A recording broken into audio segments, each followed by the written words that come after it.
venu sur ce deuxième petit déjeuner de l'innovation qu'on va consacrer à l'industrie agroalimentaire.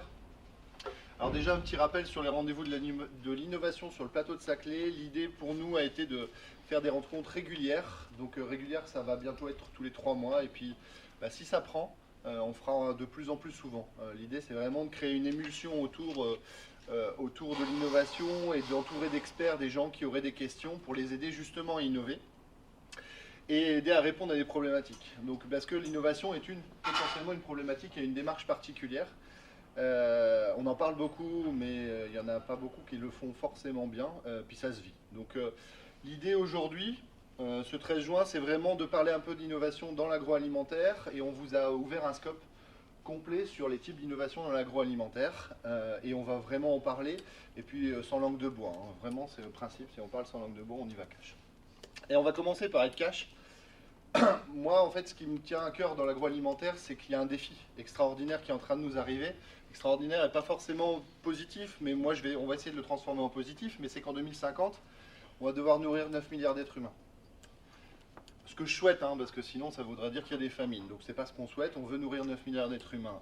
On veut les nourrir sainement, en toute sécurité, et dans un contexte d'instabilité croissante. Et l'instabilité croissante, elle est énorme, c'est déjà en train d'arriver, et ça va arriver de plus en plus fort. Alors pour comprendre le contexte général de l'industrie agroalimentaire, l'idée c'est de se dire, l'industriel il est pris entre deux feux. Il a son client, qui lui veut consommer toujours mieux, sans additifs, sans pesticides, et sans risque forcément. Et ça, tout le monde le comprend, et vous adhérez tous à ce principe.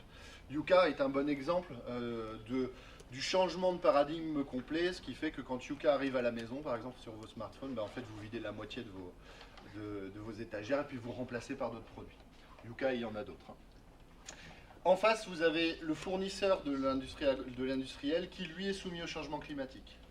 On a déjà depuis 2018 des sécheresses en France, ça se voit au niveau des récoltes, il y a plein d'effets.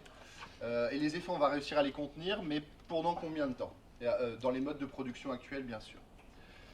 On estime, voilà, ça va donner ça. C'est-à-dire qu'en niveau de variation de qualité, pour l'instant, on est plutôt à 5%. Donc 5% du CA surconsommé, du chiffre d'affaires. 5% du CA, c'est déjà 50 milliards d'euros en Europe. Ça représente encore plus dans le monde. Et si l'Afrique, ce que je souhaite, se développe, ça va représenter encore beaucoup plus. Malheureusement, c'est un chiffre croissant à cause de ces effets-là. C'est-à-dire que je ne peux plus stabiliser mon process, et en plus, j'ai la matière première qui varie en stabilité. Et ça, c'est un énorme impact. En gros, une des solutions, parce qu'il y aura d'autres solutions qui ne seront pas directement liées à l'innovation, mais une des solutions, c'est innover. Et innover dans plusieurs secteurs et sur plusieurs points. Par exemple, s'adapter au changement climatique.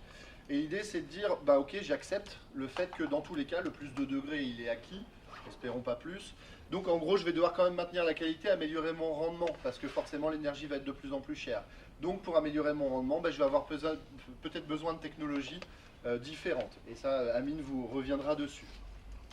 Faire évoluer des produits, bien sûr, créer de nouveaux produits et faire évoluer les recettes actuelles. Dans la cosmétique, par exemple, on a des recettes qui vont varier en fonction des saisons et en fonction des productions, alors qu'il y a quelques années, le même produit était fabriqué avec les mêmes composants.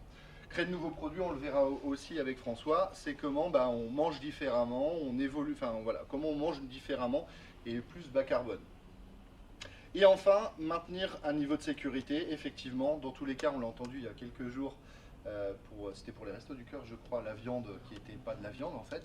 Bien sûr, on va devoir tracer les produits, on va devoir assurer une intégrité aux produits, qui fera peut-être des cycles plus courts, mais qui aura plus de complexité. Donc plus de complexité veut dire sûrement aussi plus de visibilité sur ce qu'on mange.